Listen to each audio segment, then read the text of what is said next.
Hello, friends, and welcome to another edition of Crossroads, where faith and culture meet.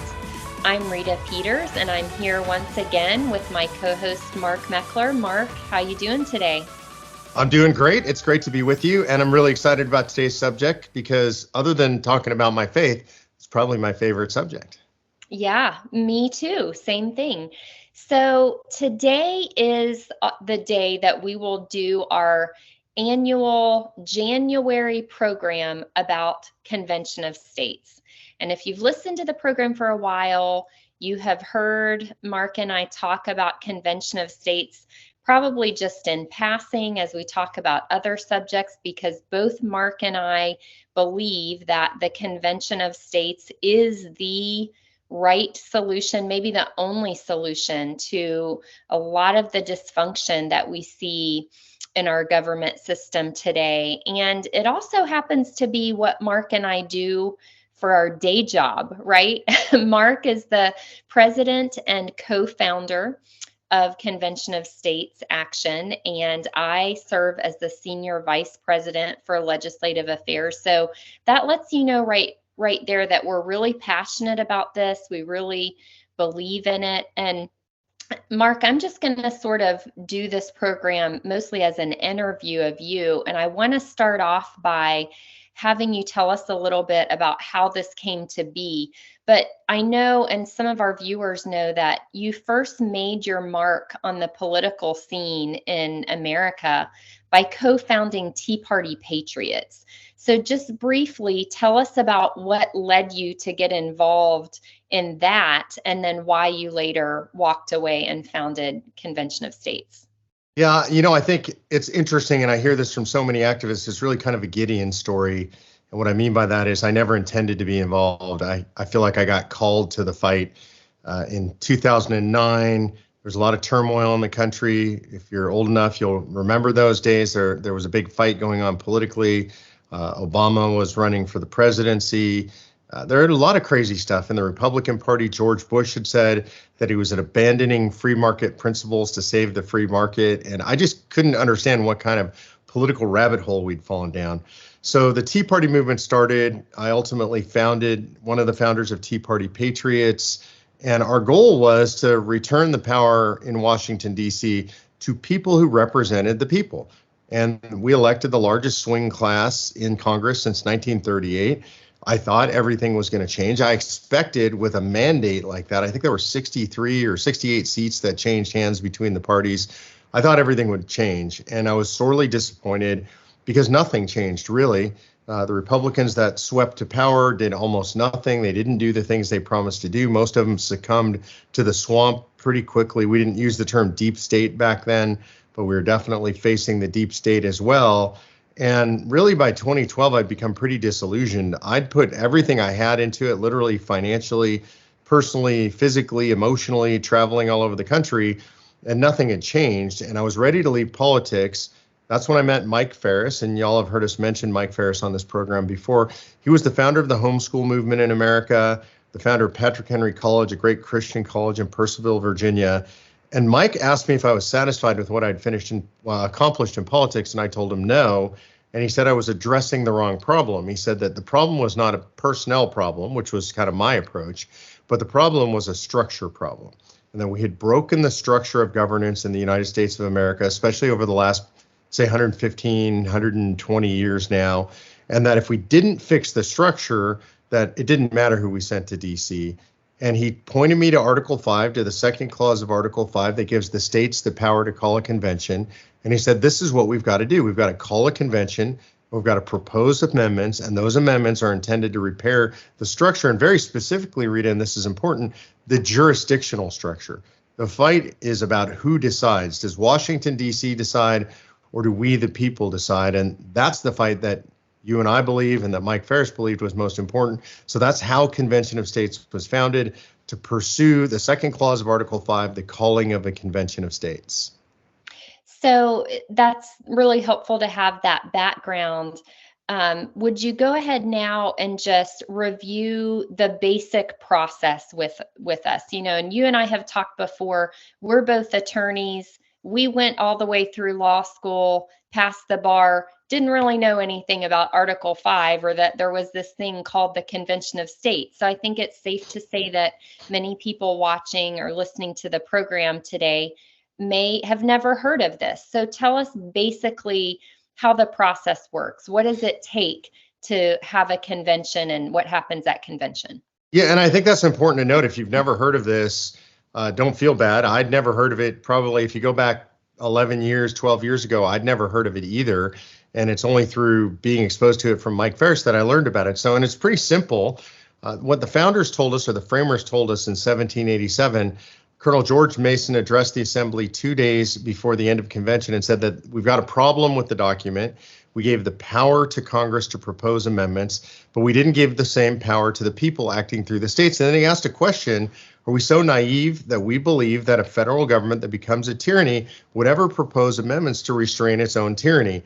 And we know what they thought pretty clearly. Of course, we don't have videotape or audio tape.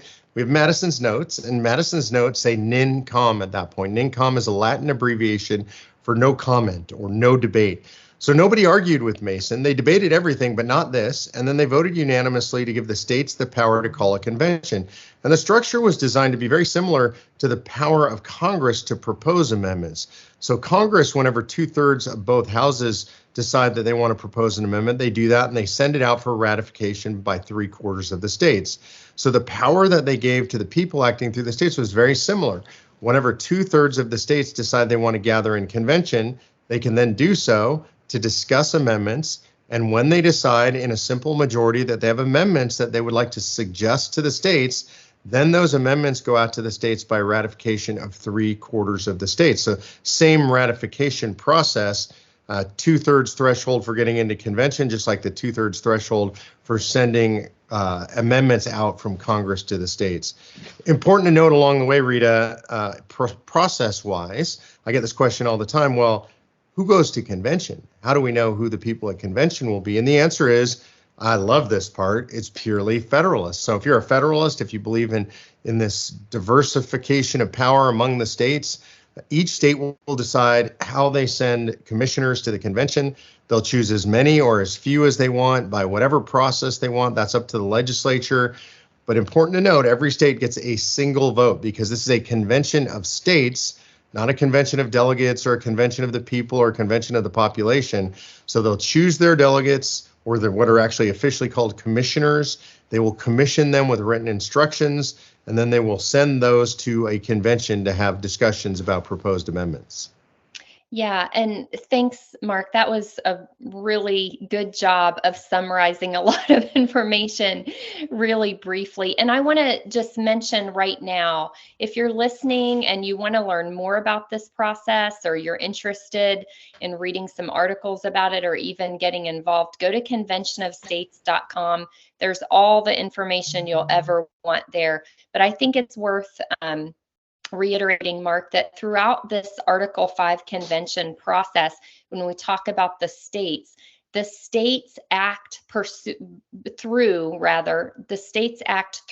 their state legislatures. So the governors of the states are not involved in this process at all. It is the elected legislators of the state that pass the resolution that, we mentioned 34 is the number. 34 state legislatures have to pass this resolution or application in order to amount to that 2/3 that gets us to convention. And then again, the state legislatures are the ones who choose who is going to represent them at the convention. So that's, and I want to jump a little bit into specifics if I could, yeah. Because the question then, it begs the question, well, what will they talk about in convention? And in the case of Convention of States, we have a 3-part resolution. It's what's called a subject matter resolution. What that means is there are going to be 3 subject matters that they'll be able to discuss at convention. Anything that would impose fiscal restraints on the federal government. That would include things like a balanced budget amendment, which is supported by about 85% of Americans. It would include things like tax caps and spending caps, important things we're not seeing out of DC right now.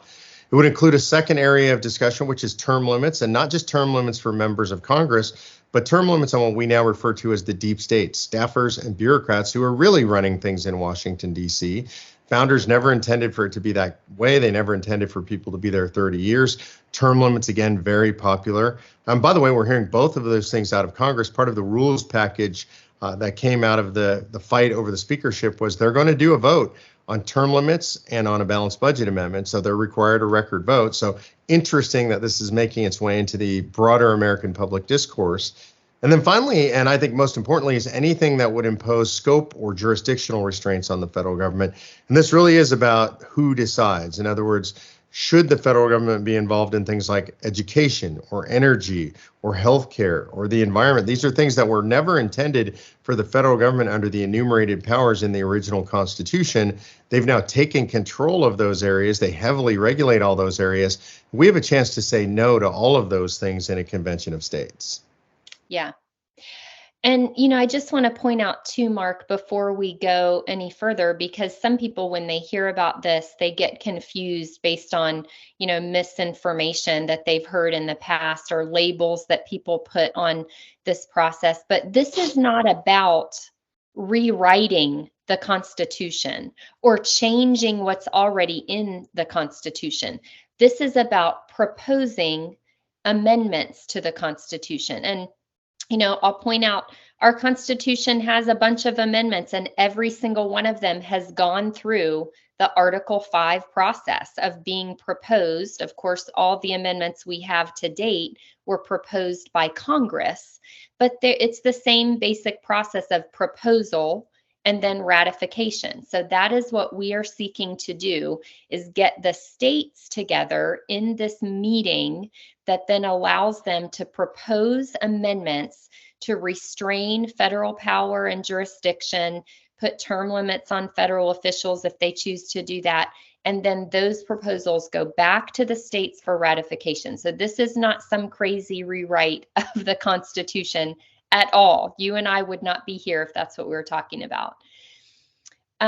Anything to add to that, Mark? Do I have it right? Yeah, you use the term misinformation about this, and I think there is misinformation, but I want to parse terms here because we hear the terms misinformation and disinformation so much today. Misinformation is just information that's wrong, and you do hear wrong information about Convention of States, but there's also disinformation out there, and this is really important to note.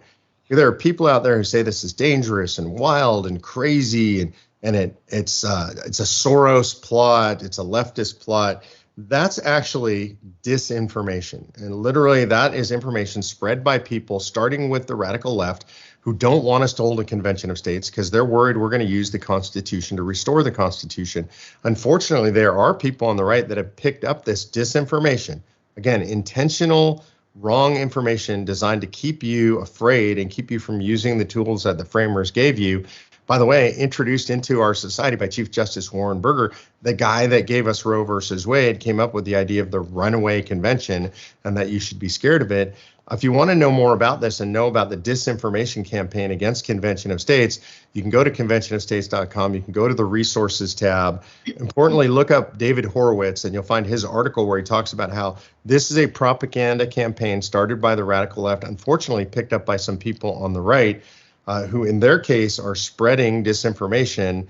Sometimes they know, sometimes they don't know, but either way, it's bad information. That's right. And Mark, I want to share a little bit about my own story. I got involved in this effort also through Michael Ferris. He was the first one who told me about this process, and I started to do a little bit of research into the idea. And then I got involved first as a volunteer, and then Mike brought me on as a staff member. But the reason I got involved with this and have really devoted my career to it is because of the pure logic of it. I had spent several years doing litigation against government institutions when they would abuse their powers in the area of civil rights. And I was ready to find some sort of meaningful, proactive solution to, impose real, much needed limits on the federal government that obviously does way more things today than it was actually given power in the Constitution to do. And honestly, Mark, this idea of using a process that was already in the Constitution for exactly this type of situation, it was just the most logical, straightforward thing that I could think of to do. And, that's what it is. I believe that most of the problems we see in our federal system today, like you pointed out, they're structural problems, but they've come about, I think, because of bad interpretations of constitutional language that have been used to really expand the power that the federal government has. And I believe the only way to fix that problem is through constitutional amendments that spell out the proper interpretations in black and white, clear, modern language. So that's why I'm here. And, I ought to point out at this point, because I usually spend most of my time talking about the logic of this and why it makes so much sense. But some people might be asking, well, how are you going to get this done?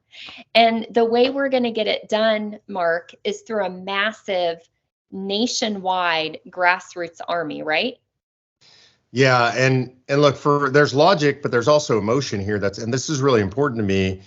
I'm personally sick and tired of conservatives being on defense all the time.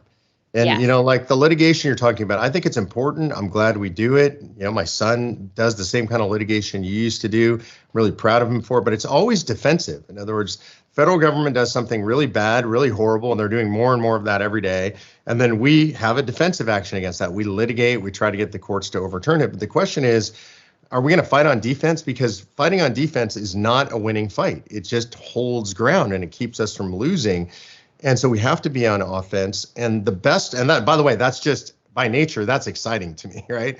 I want to charge into battle. I don't want to wait behind the walls for them to attack the city. And so being out in the battle, the most important way we do that is by working with grassroots activists. And I would say this is an area, one of the few areas I would call myself an expert. I've now spent 13 years leading grassroots organizations, being in the fight side by side with the grassroots all across the country.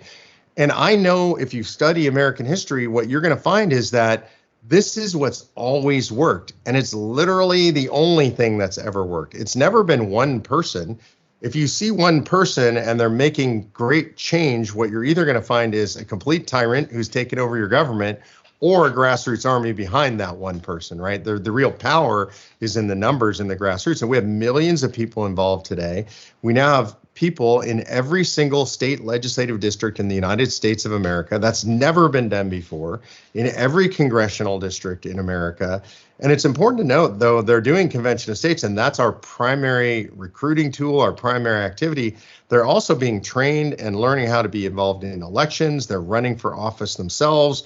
They're doing ballot integrity and election integrity stuff. They're in the fight for life. They're in the fight for the Second Amendment, for property rights, anything that you would consider a solid conservative value. Our grassroots activists are in the fight. And we need them. And we not only need them for convention of states, but we need them for the restoration of liberty more broadly and self-governance more broadly in America. Absolutely. And Mark, I have to say, I just think it is absolutely incredible that under your leadership, and it's been a team effort, there are a lot more people involved, but under your leadership, we have organized volunteer teams in all 50 states. Yeah. In fact, Hawaii, which someone might even forget is one of those 50 states, is an extremely vibrant, active team. We have volunteers who have studied this and are, joining the fight because they care about the future of our country and want to be involved in this proactive, meaningful, workable constitutional solution. Tell everyone where we are as far as getting this done. That's another question that people always want to know. Well, how close are you? Yep. So it takes 2/3 of states to get to calling a convention. That's 34 states. And so far, 19 states have passed the resolution. And so we are way more than halfway across the finish line on our way to calling a convention of states. I think that's really important because, Rita, when we started this project, a lot of people kind of would roll their eyes behind our back and Like, that's really swell that you guys are trying to do this thing, but there's no way you could ever do it. And nobody's ever going to take you seriously.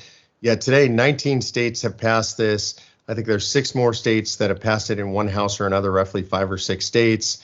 And I think we're well on our way. This year, in this opening legislative session, I think we have 43 states in session right now, and all of them will be in session here pretty quickly. And all of them, by the way, have filed a Convention of States resolution now. And we just crossed that threshold. We had 49 states that have filed the resolution. Now all 50 states have filed the resolution at one point or another. And so we are a long way down this road, and it's important for folks to remember that. Look, if you're joining now, if you become part of Convention of States, you're joining the winning team.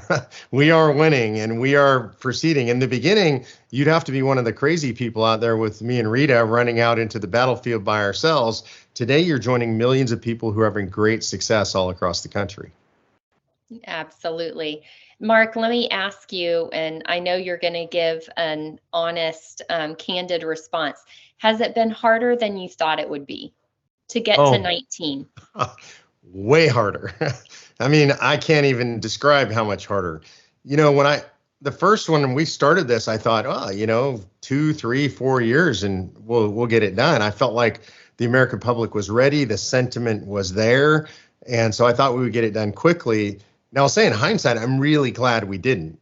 And I had a mentor who, when I had said this to him, his name's Tim Dunn. And when I had said to Tim, yeah, we'll get it done in a couple of years, he didn't discourage me, but in his head, he thought, man, I really hope not. And the reason that he really hoped not is because he understood something I didn't get at the time, which is building the grassroots army is the thing. And that takes a lot of years and a lot of time and effort and money and PR and everything that goes into it, a lot of leadership on the part of a lot of different people to get to where you can build an organization this size. And why that's so important and why we've had to go through all the trials and tribulations, I think, is because we need that army to secure liberty, to secure self-governance in America. If we'd blown through this in a couple of years, got some amendments, and then when we all go back home and we haven't built the army, what would happen is we would fail because the government would just go right back to doing what it does, and there would be no watchdogs on the government, no men on the wall, men and women on the wall. And that's what we actually are building, this giant army that can be on the wall and engaged in the fight every single day. So it's been way harder than I ever imagined. Yeah. And I'm glad it has been. Yeah. It's been harder than I expected too, because I thought that just, all we needed to do is explain to state legislators how the process works and, why we needed to use it, because Congress is never going to reform itself. And I thought, as a matter of principle and logic. But then I realized, politics do matter. Which is why we need the grassroots army that we're continuing to build. And I have to add, Mark, I am so inspired and encouraged every day by 2 things, by our grassroots and the quality and the passion and the commitment and the sacrifice of the volunteers who are part of this effort. I'm also inspired and encouraged all the time by the number of state legislators who really are statesmen, who really do care about doing what's right for the country. Yeah, there are some egotistical politicians out there who are serving, but really working in self-interest. Yeah. But there are a lot of statesmen out there too. And I wish everyone listening and watching could get to know them the way we have. We are quickly running out of time, Mark. And before we do run out of time, I have to address a couple of the objections.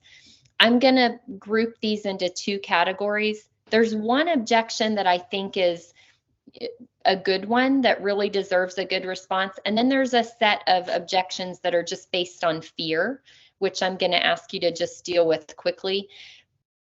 The one objection that I think really is valid and deserves, a good, thoughtful response is when people say, well, changing the Constitution or adding amendments to the Constitution isn't going to fix the problem, because the problem is that the federal government just doesn't obey the Constitution. So, Mark, how do you respond to that?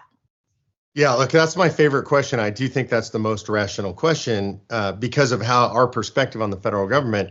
but I'm going to say something that's really going to disturb people, which is mostly the federal government follows the Constitution.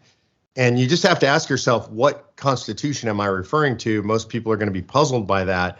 But there are really two constitutions in America. There's the one that you and I know and love, and it's found in the pocket Constitution. You might carry one around. You might have a copy on your wall like I do. Simple, beautiful, and you and I can read it and know what it means. And then there's the Constitution of the United States of America, produced by the Government Publishing Office, which now is over 3,000 pages. It weighs over 10 pounds, and it contains every case ever issued by the United States Supreme Court telling us what that beautiful, simple, eloquent Constitution means. And in there is everything that is wrong, or a lot of things that are wrong with what we've done with the United States Constitution. It's dramatically expanded the power of federal government through the interpretation of the courts. And the only way to address that, the only way to chew back against that and return us to something like the original Constitution, is to call a convention of states. Some people say, well, we can have the Supreme Court do that. Well, I just don't think we have another 150 years left in the Republic to wait for the right Supreme Court and the right cases through the right district at the right moment. So I agree. I love our Constitution as it's written, just not as interpreted. And that's what we're dealing with an Article 5 convention. Mm-hmm. That's right. Okay. And then the other set of arguments, and I call these the fear-based arguments. The first one is, oh, we can't have an Article 5 convention because it'll be a runaway convention and it'll throw out the Bill of Rights, and, we'll operate under this new world order. It'll be terrible. Mark, how do you respond to that? Well, I want to start with, as conservatives, we should always know where arguments come from. Don't make an argument if you don't understand the foundation for the argument, because that means you're just stepping in a booby trap. And the reality is that argument, as I mentioned earlier, comes from Chief Justice Warren Burger. He is the Chief Justice that signed Roe versus Wade. That initial opinion about a convention of states comes because he was asked by Phyllis Schlafly what he thought of a convention. Now, at that point, you had a bunch of states that had passed resolutions calling for a convention to overturn Roe versus Wade. He obviously didn't like that very much, didn't want to see Roe versus Wade overturned, so he said that we would have a runaway convention. They then he was involved in the hiring of, or the recruiting of, law professors at Yale and Harvard to write law review articles intended to scare people away from this. And we have all this documentary evidence is on our website. You don't have to believe me. And then over the years, this has been pushed by the radical left in America to keep people on the right from using a convention. So this is intended. This is propaganda. Again, I'd point you at the David Horowitz article on our website. This is propaganda intended to keep conservatives from using a tool in the Constitution to save the Constitution. And then I would just go to the structural protections. The founders understood human nature. They were geniuses in structure, right? We look at our government and we think, man, they're so smart. 3 branches of government, the layers of government between the federal government and the states, federalism, and all these protections, checks and balances, as we call them. They understood that, and they built that into convention as well. So the idea of a runaway convention, first of all, 34 states have to agree on the subject matter of convention in advance. Now, I mentioned what those subject matter areas were, so the idea that they would go outside of those, we have a super majority going into convention that have agreed. In convention, anybody could object to anything that goes outside those subject matter areas, even presuming that it got out of control somehow. It would require 26 states to do something outside those parameters. And even then, Rita, it's just a suggestion. It would take 38 states to ratify something we didn't like. So I would encourage, by the way, anybody who's listening or watching today, if you're concerned about this, think in your mind, what amendment am I concerned about? Then think and see if you can come up with 38 states that would ratify that. That means it takes only the 13 most conservative states in America and only one House in each of the 13 most conservative states to stop it. If you can think of an amendment you're concerned about as a conservative, and you can list 38 states that you're pretty sure would ratify that, go ahead and send it to the program. Rita can give you the email address, and we'll reach out to you directly. By the way, I've made this offer literally, Rita, to millions of people on the air over the last 9.5 years. I've never received an email on this subject. Yeah. So I'll give you my email address. If you can send it to me directly, it's rpeters@cosaction.org. conventionofstates.com. Mark, and I want to remind people again, conventionofstates.com is our website. You can find all of this information and much more there. And more importantly, you can sign up to get involved and stop sitting on the sidelines if you are on the sidelines.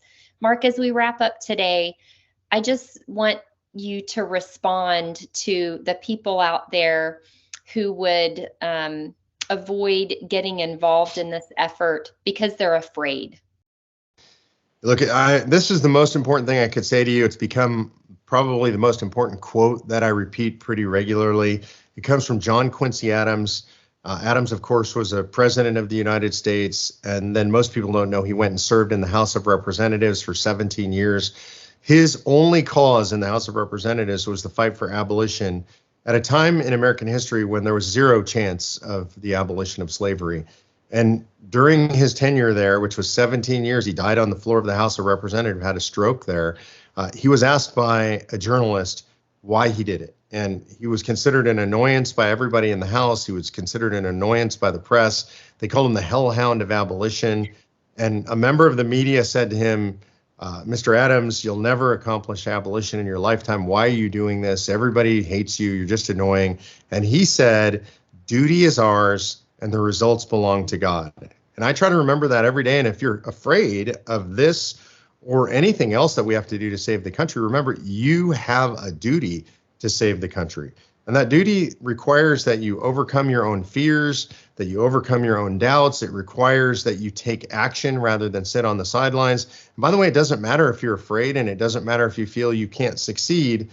We have a duty based on what we were given by our forebears, what we were given from literally the pilgrims on forward in this country. We have a duty to preserve liberty. And so I would say, step beyond your fear, step into the fight, and join Convention of States. Mark, I think that'll do it for today. Thank you. Thank you. As we close, I'd like to thank our generous sponsors at Blessings Christian Bookstore, Sunshine Ministries with Christian Radio, Wishing Well Florists and Travel Services, and our friends at New Beginnings Church and Garber's Church of the Brethren. Thank you all for listening and for your encouragement and financial support. If you'd like to make a donation to help keep Crossroads on the air, you can do so by check to Crossroads at P.O. Box 881, Harrisonburg, Virginia, 22803. I'm Rita Peters with Mark Meckler, inviting you to join us again next week for another edition of Crossroads, where faith and culture meet.